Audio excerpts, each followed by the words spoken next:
النهارده بقى عندي ليكوا خروجة عمرها 7000 سنة. يعني بقالي كتير كده ما روحتش الأهرامات، فقلت اخد يوم اجازة كده وخدت بعضي بالعربية وطلعت على المنطقة هناك. قلت استكشف بقى المنطقة. تيكت الدخول للمصريين والعرب ب60 جنيه والأجانب ب240 جنيه.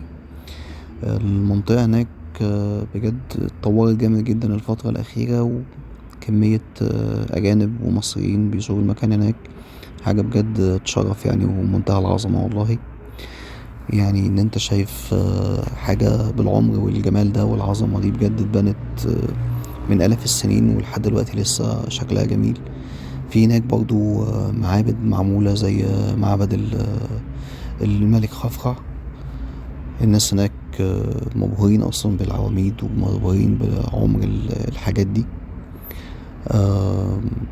بتخرج من المعبد كده خلال الممر ده بيطلعك على ابو الهول وعلى منظر الاهرامات. تقدر هناك تاخد بقى شوية صور كده بتاعة السياح دي، وانت بقى بتبوس ابو الهول والحاجات دي. المنظر بجد حاجة تحفة يعني.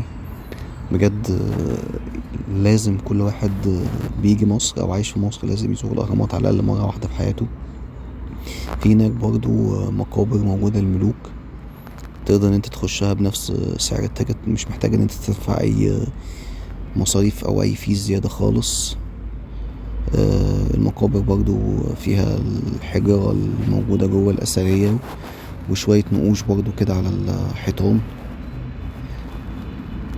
فبجد لازم كل واحد يجي مصر أو عايش في مصر لازم على الأقل مرة في حياته يشوف الحاجة بالعظمة دي. وما تنسوش بقى ان انتوا تعملوا لايك للفيديو وشير لاصحابكم،